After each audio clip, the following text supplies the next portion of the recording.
إن الذين كفروا ويصدون عن سبيل الله والمسجد الحرام الذي جعلناه للناس سواء العاكف فيه والباد ومن يرد فيه بإلحاد بظلم نذقه من عذاب أليم. وإذ بوأنا لإبراهيم مكان البيت ألا تشرك بي شيئا وطهر بيتي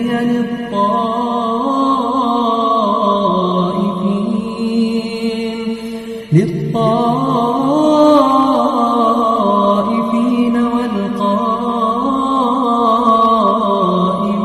والركع السجود.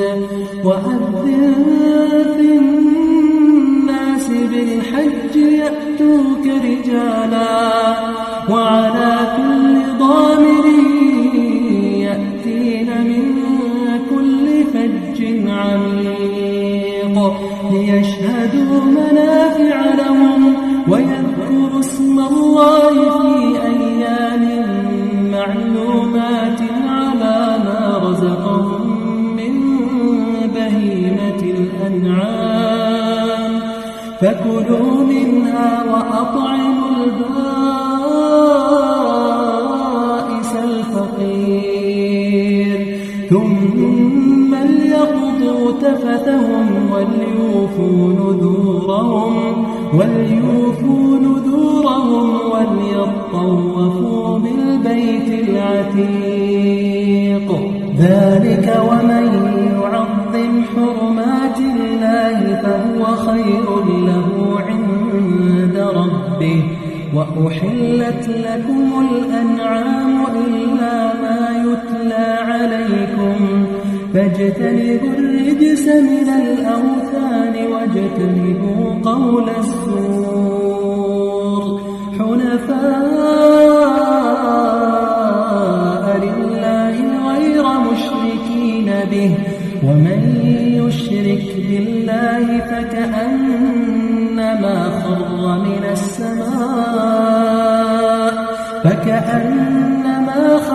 من السماء فتخطفه الطير أو تهوي به الريح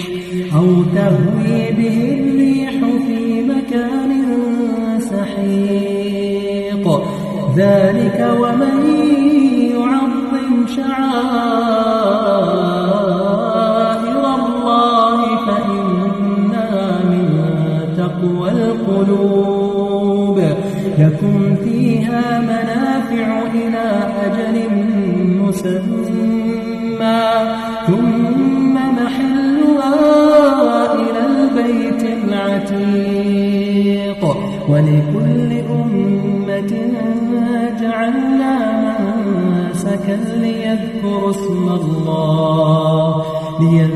اسم الله على ما رزقهم من بهيمة الأنعام فإلهكم إله واحد فله أسلموا وبشر المخبتين الذين إذا ذكر الله وجلت قلوبهم والصابرين على ما أصابهم والمقيم الصلاة ومما رزقناهم ينفقون.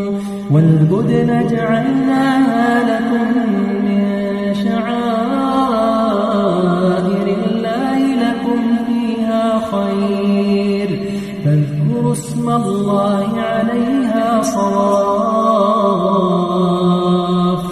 فإذا وجبت جنوبها فكلوا منها وأطعموا القانع والمعتر كذلك سخرناها لكم لعلكم تشكرون.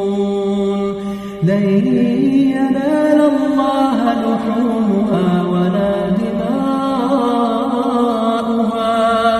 ولكن يناله تقوى منكم كذلك سخرها لكم لتكبروا الله على ما هداكم وبشر المحسنين